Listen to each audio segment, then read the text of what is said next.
Breaking news, ভাঙড়ের shootout, পরপর গুলিতে ঝাঁঝরা ভাঙড়ের তৃণমূল নেতা। বৃহস্পতিবার রাত 10টা নাগাদ ভাঙড়ের খালপাড়ে গুলিতে ঝাঁঝরা হয়ে নিহত হলেন চালতাবেড়িয়া অঞ্চলের অঞ্চল সভাপতি রাজ্জাক খাঁ। ভাঙড় বাজার থেকে মরিচাই বাড়িতে যাওয়ার পথে ভাঙড় খালপাড়ে সিরাজতলায় আততায়ীদের পরপর গুলি এবং হাঁসুয়ার কোপে মাটিতে লুটিয়ে পড়েন তৃণমূল নেতা। ঘটনার খবর পেয়ে ছুটে আসে কাশীপুর থানার পুলিশ। এর পাশাপাশি বিধায়ক শওকত মোল্লা থেকে তৃণমূল নেতৃত্ব ঘটনাস্থলে ছুটে আসেন।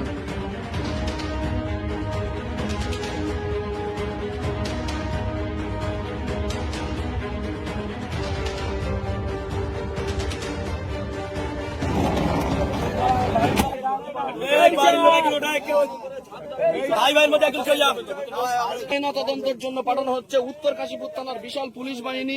তারা কিন্তু ঘটনাস্থলে এসেছেন এবং দেখতে পাচ্ছেন অ্যাম্বুলেন্স।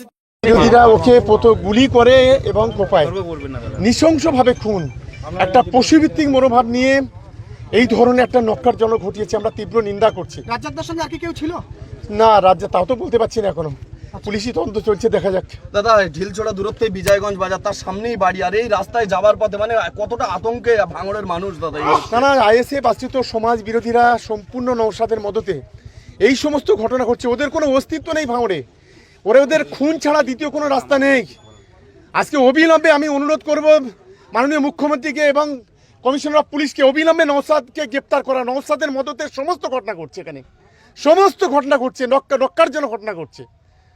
দাদা, এর আগে আপনারা জানেন তিনটে যেদিন ভোট গণনা হয়েছিল সেদিন এই নওশাদের মদতে সেদিন তিনটে আইএসএফ এর ছেলে খুন হয়েছিল পুলিশের সঙ্গে গুলির লড়াইতে।